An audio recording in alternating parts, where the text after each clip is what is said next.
Local ಇದು ಬೆಳ್ತಂಗಡಿ, ಪುತ್ತೂರು, ಮೂಡಬಿದ್ರೆ, ಬಂಟ್ವಾಳ ಈ ಭಾಗದ ಎಲ್ಲ ಗ್ರೂಪ್ಗಳಿಗೆ ಇದನ್ನು ಫಾರ್ವರ್ಡ್ ಮಾಡಿ. ನಮ್ಮ ಕರಾವಳಿ ಭಾಗದಲ್ಲಿ ಈ ಮೂಲಂಗಿ ಏನು ಮನೆಗಳಲ್ಲಿ ಮಾಡಬಹುದು. ನಾವು ಮನೆಯಲ್ಲಿ ಮಾಡಿರೋಲ್ಲ, ಇದು ನನಗೆ ಮನೆಯಲ್ಲಿ ಮಾಡ್ಲಿಕ್ಕೋಸ್ಕರ ಮಾಡಿರುವಂಥದ್ದು. ಇದು ಎಲ್ಲ ಕಡೆ ಹಾಕ್ತಂತಿಲ್ಲ, ಆದ್ರೂ ಮಾಡಿದ್ರೆ ಇದು ಲಾಂಗ್ ಟೈಮು ಗ್ರೋತ್ ಇರ್ತದೆ, ಮತ್ತೆ ವರ್ಷಗಟ್ಟಲೆ ಇದರಲ್ಲಿ ಬದನೆಯನ್ನು ನಾವು ಪಡಿಬಹುದು. ಸಂಪೂರ್ಣ ಸಹಜ ಕೃಷಿ ಯೂಟ್ಯೂಬ್ ಚಾನಲ್ ಎಲ್ಲ ವೀಕ್ಷಕರಿಗೆ ನಮಸ್ಕಾರ. ನಾನು ಶಿವಪ್ರಸಾದ್ ಮಲೆಬೆಟ್ಟು. ಕೈತೋಟದ ಬಗ್ಗೆ 6ನೇ ಎಪಿಸೋಡ್ಗೆ ನಿಮಗೆಲ್ಲರಿಗೂ ಕೂಡ ಸ್ವಾಗತ. ವಿಶೇಷವಾಗಿ 5 ಎಪಿಸೋಡಲ್ಲಿ ಬೇರೆ ಬೇರೆ ರೀತಿಯ ಕೈತೋಟ ಮಾಡುವ ವಿಧಾನಗಳನ್ನು ತೋರಿಸುವಂತ ಒಂದು ಪ್ರಯತ್ನವನ್ನು ಮಾಡಿದ್ದೇನೆ. ನಿನ್ನೆ ಆಗಲಿ ನಮ್ಮ ಯೂಟ್ಯೂಬ್ ಚಾನಲ್ಗೆ 10,000 ಜನ ಸಬ್ಸ್ಕ್ರೈಬರ್ ಆಯಿತು. ಅದಕ್ಕೋಸ್ಕರ ನಿಮ್ಗೆಲ್ಲರೂ ಕೂಡ ಅಭಿನಂದಿಸ್ತೇನೆ. ನೀವೆಲ್ಲರೂ ಕೂಡ ಸಪೋರ್ಟ್ ಮಾಡಿದ್ದೀರಿ ಅಂತ ಅಂದ್ಕೊಂಡು ನೀವೆಲ್ಲರೂ ಪರಿಶ್ರಮದಿಂದಾಗಿ ಇವತ್ತು ನಿಮ್ಮ ಈ ಯೂಟ್ಯೂಬ್ ಚಾನಲ್ 10,000 ಕ್ರಾಸ್ ಆಗಿ ಮುಂದಕ್ಕೆ ಹೋಗ್ತಿದೆ. ಅದಕ್ಕೋಸ್ಕರ ತುಂಬ ಖುಷಿ ಆಗುತ್ತೆ. ಇವತ್ತು ನಾನು ತೋರಿಸ್ತಿರುವಂಥದ್ದು ತುಂಬ ಜನರು ಕಮೆಂಟ್ಗಳಲ್ಲಿ ಬೇರೆ ಬೇರೆ ಕಡೆಯಲ್ಲಿ ಕೇಳಿರುವಂಥದ್ದು ಏನು ಅಂತ ಹೇಳಿದ್ರೆ, ನಮಗೆ ಮಾಹಿತಿಗಳು ಎಲ್ಲಾದರೂ ಸಿಗ್ತದೆ, ಆದರೆ ಗಿಡಗಳು ಸಿಗುವುದಿಲ್ಲ ಅಂತೇಳಿ.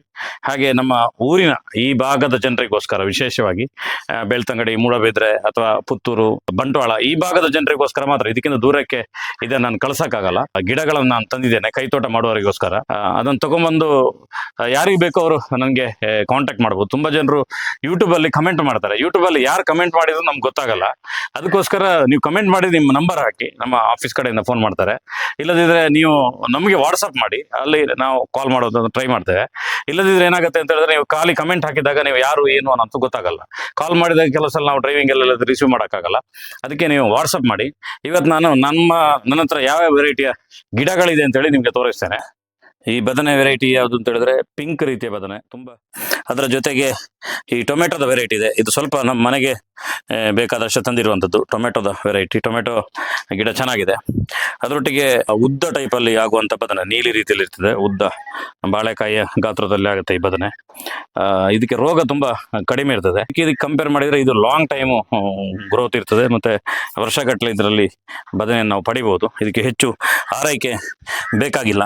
ಮೆಣಸು ಇದು ಬಂಗಾರಮ್ಮನ್ ಅಂತೇಳಿ ತಳಿ. ಇದರಲ್ಲಿ ಸ್ವಲ್ಪ ದಪ್ಪ ಆಗಿರ್ತದೆ ಈ ತಳಿ, ತುಂಬ ಚೆನ್ನಾಗಿರ್ತದೆ. ಆ ರೀತಿಯ ಒಂದು ತಳಿ ಇದೆ. ಅದೇ ರೀತಿಯಲ್ಲಿ ಇದು ನಿಮ್ಗೆಲ್ರಿಗೂ ಕೂಡ ತುಂಬ ಇಷ್ಟ. ಇದನ್ನು ಬೇರೆ ಬೇರೆ ಕಡೆಯಲ್ಲಿ ಬೇರೆ ಬೇರೆ ರೀತಿಯಲ್ಲಿ ಕರೀತಾರೆ. ಅದೇ ರೀತಿಯಲ್ಲಿ ಮೈಸೂರಲ್ಲಿ ಒಂದು ರೀತಿಯಲ್ಲಿ ಇದು ಬೆಳೆದ್ರೆ, ಇದೇ ತಳಿಯನ್ನು ನಮ್ಮ ಬೆಳ್ತಂಗಡಿ ಭಾಗದಲ್ಲಿ ಬೆಳೆಸಿದ್ರೆ ಒಂದು ರೀತಿಯಲ್ಲಿ ಬೆಳೀತದೆ. ಇದು ಉಡುಪಿ ಭಾಗದಲ್ಲಿ ಬೆಳೆದಾಗ ಬೇರೆ ರೀತಿ ಬೆಳೀತದೆ. ರೌಂಡ್ ಆಗಿರ್ತದೆ, ನೀಲಿ ಕಲರ್ನ ದೊಡ್ಡ ಬದನೆ, ದೊಡ್ಡ ದೊಡ್ಡ ಸೈಜ್ ಆಗುತ್ತೆ. ನಾನೀಗ ತೋರಿಸಿದ್ರಲ್ಲಿ 3 ವೆರೈಟಿಯ ಬದನೆ ಆಯಿತು. 2 ವೆರೈಟಿಯ ಮೆಣಸು ನೋಡಿ. ಇದು ಮೈಲಾರಿ ಅಂತೇಳಿ, ಇದು ಸಪೋರ ಇರ್ತದೆ, ಉದ್ದ ಇರ್ತದೆ, ತುಂಬ ಖಾರ ಇರ್ತದೆ. ಆ ವೆರೈಟಿಯ ಮೆಣಸಿದು. ಇದು ಕ್ಯಾಬೇಜ್, ಹೊರಗಡೆ ಕೂರಲ್ಲ. ಇದು ನನಗೆ ಮನೆಯಲ್ಲಿ ಮಾಡ್ಲಿಕ್ಕೋಸ್ಕರ ಮಾಡಿರುವಂಥದ್ದು. ಇದು ಎಲ್ಲ ಕಡೆ ಹಾಕ್ತಂತಿಲ್ಲ, ಆದರೂ ತುಂಬ ಚೆನ್ನಾಗಾಗುತ್ತೆ. ಕಳೆದ ಬಾರಿ ನಮ್ಮಲ್ಲಿ ಆಗಿತ್ತು, ಪ್ರಾಯೋಗಿಕವಾಗಿ ಮಾಡಿದ್ದೆ. ತುಂಬ ಚೆನ್ನಾಗಿ ಒಂದು ಇಷ್ಟಿಷ್ಟು ದೊಡ್ಡದಾಗ್ತದೆ. ರೋಗ ಹೆಚ್ಚಿರ್ತದೆ ಇದಕ್ಕೆ. ಆ ಕಾರಣಕ್ಕೋಸ್ಕರ ನಾವಿದನ್ನು ಹೊರಗಡೆ ಯಾರಿಗೂ ಕೊಡೋದಿಲ್ಲ. ಗೊಂಚಲು ಹೀರೆಕಾಯಿಯ ಬೀಜ ಇದೆ. ತುಂಬ ಜನರು ನೀವು ಮೆಸೇಜ್ ಮಾಡಿದಿರಿ, ವಾಟ್ಸಪ್ ಮಾಡಿದಿರಿ. ಅದನ್ನೆಲ್ಲವನ್ನು ನಿಮಗೆ ಕಳಿಸಿ ನಿಮ್ಮ ಅಡ್ರೆಸ್ ತಗೊಳ್ತಾ, ಯಾಕಂದರೆ ಅದು ನಮ್ಮ ಮನೆಯಲ್ಲಿ ಆಗುವಂಥದ್ದು ಗೊಂಚಲು ಹೀರೆಕಾಯಿ. ಅದೇ ರೀತಿ ಕೆಂಪು ಬೆಂಡೆಕಾಯಿ ಬೀಜವು ಕೂಡ ನಿಮಗೆ ಖಂಡಿತವಾಗಿ ತಲುಪಿಸ್ತೇನೆ. ಅದೇ ರೀತಿಯಲ್ಲಿ ನಮ್ಮ ಕರಾವಳಿ ಭಾಗದಲ್ಲಿ ಈ ಮೂಲಂಗಿ ಏನು ಮನೆಗಳಲ್ಲಿ ಮಾಡಬಹುದು. ನಾವು ಮನೆಯಲ್ಲಿ ಮಾಡಿದ್ದೇನೆ. ಮುಂದಕ್ಕೊಂದಿನ ಮೂಲಂಗಿಯ ವಿಡಿಯೋನ ಮಾಡ್ತೇನೆ. ಅದರ ಬೀಜಗಳು ನೋಡಿ, ಒಂದು ಹೈ ಕ್ವಾಲಿಟಿಯ ಬ್ರ್ಯಾಂಡೆಡ್ ಬೀಜ ಇದು ಒಳ್ಳೆ ಕ್ವಾಲಿಟಿಯ ಬೀಜ. ಇದನ್ನು ನಾನು ಬೇರೆ ಕಡೆಯಿಂದ ಹೋಲ್ಸೇಲ್ ಆಗಿ ತೊಗೊಂಬಂದಿರುವಂಥದ್ದು. ಮಾರ್ಕೆಟಲ್ಲಿ ಇದಕ್ಕೆ ಹೆಚ್ಚು ರೇಟ್ ಇದೆ. ಆ ಕಾರಣಕ್ಕೋಸ್ಕರ ಯಾವ ಬ್ರ್ಯಾಂಡೆಡ್ ಕಂಪನಿಗಳಿಗೆ ಸಪ್ಲೈ ಮಾಡ್ತಾರೆ ಈ ಬೀಜಗಳನ್ನು, ಅದೇ ಬೀಜಗಳನ್ನು ನಾನು ಹೋಲ್ಸೇಲ್ ಆಗಿ ತೊಗೊಂಬಂದಿದ್ದೇನೆ. ಇದು ಕೂಡ ಇದೆ. ಅದೇ ರೀತಿಯಲ್ಲಿ ಅಲಸಂಡೆ ಬೀಜ ನಮ್ಮ ಹತ್ರ ಇದೆ. ಯಾವುದು ಬೇಕು ಅದನ್ನು ನೀವು ನನಗೆ ವಾಟ್ಸಪ್ ಮಾಡಿದರೆ ನಾವು ನಿಮಗೆ ಕಳಿಸೋ ಟ್ರೈ ಮಾಡ್ತೇವೆ. ಇಲ್ಲಿ ಪ್ರಮುಖವಾಗಿ ಈ ಗಿಡಗಳೆಲ್ಲವೂ ಕೂಡ ಪುತ್ತೂರು ಅಥವಾ ಮೂಡಬಿದ್ರೆ, ಬಂಟ್ವಾಳ, ಬೆಳ್ತಂಗಡಿ ಈ ಸುತ್ತಮುತ್ತದವರಿಗೆ ಮಾತ್ರ. ಈಗ ಬೆಳ್ತಂಗಡಿಯಲ್ಲಿ ಅಟೆಂಡ್ ಮಾಡಬೇಕಾದ್ರೆ ನಮ್ಮ ಮನೆಗೆ ನೀವು ಬರಬೇಕಾಗ್ತದೆ. ಈ ರೀತಿಯ ಗಿಡಗಳನ್ನು ಯಾವುದನ್ನು ಬೇಕಾದ್ ನಾನು ಕೊಡ್ಬೋದು. ಹೊರಗಿನವರಿಗೆ ಗಿಡಗಳನ್ನು ಕಲಿಸ್ಲಿಕ್ಕೆ ಕಷ್ಟ, ಬಸ್ಸಲ್ಲಿ ಆಗೋದಿಲ್ಲ, ಪಾರ್ಸೆಲ್ ಎಲ್ಲೂ ಮಾಡೋಕ್ಕಾಗಲ್ಲ. ಇಲ್ಲಿ ಎಕ್ಸ್ಪೆಷಲ್ ಆಗಿ ನಾನು ಒಂದು ವಿಷಯ ಹೇಳಬೇಕು. ಹೊರಗಡೆ ಅಂತ ಹೇಳಿದ್ರೆ ನಿಮಗೆ ಚಿಕ್ಕಮಗಳೂರು, ಹಾಸನ, ಮಡಿಕೇರಿ, ಶಿವಮೊಗ್ಗ ಆ ಕಡೆ ಎಲ್ಲ ಜಿಲ್ಲೆಗಳಲ್ಲಿ ಈ ರೀತಿಯ ದೊಡ್ಡ ದೊಡ್ಡ ಈ ರೀತಿ ಗಿಡಗಳನ್ನು ಮಾಡುವಂಥ ನರ್ಸರಿಗಳಿರ್ತದೆ. ನಾನು ಇದು ನಮ್ಮ ಭಾಗದವರಿಗೋಸ್ಕರ ತಂದಿರುವಂಥದ್ದು. ಇಲ್ಲಿ ಇದರ ಗಿಡಗಳದ್ದು ತುಂಬ ಕೊರತೆ ಇದೆ. ಇಲ್ಲಿ ಈ ಗಿಡಗಳಲ್ಲಿ ತುಂಬ ವಿಶೇಷತೆ ನೀವು ಕಾಣ್ಬೋದು. ನೋಡಿ, ಇಲ್ಲಿ ಸ್ವಲ್ಪ ಹತ್ತಿರಕ್ಕೆ ತೋರಿಸಿ ನೋಡಿ. ಇದರಲ್ಲಿ ಈ ರೀತಿ ಕೋಕೋಪಿಟ್ಟಲ್ಲಿ ಮಾಡಿರ್ತಾರೆ, ಮತ್ತು ಇದರ ಬೇರುಗಳು ಸುತ್ತ ಕವರ್ ಆಗಿರ್ತದೆ. ಯಾವುದೇ ಏಟುಗಳಾಗಲ್ಲ. ಇದನ್ನು ನೀವೀಗ ತಗೊಂಡೋಗಿ ಭೂಮಿಗೆ ನೆಟ್ಟಾಗ 1 ವಾರದೊಳಗಡೆ ಈ ಬೇರುಗಳಿಂದ ಹೊರಗಡೆ ಬೇರೆ ಹೋಗುತ್ತೆ, ಅದಕ್ಕೆ ಸಿಕ್ಕಿದಂಥ ಗೊಬ್ಬರ ಸಿಗುತ್ತೆ.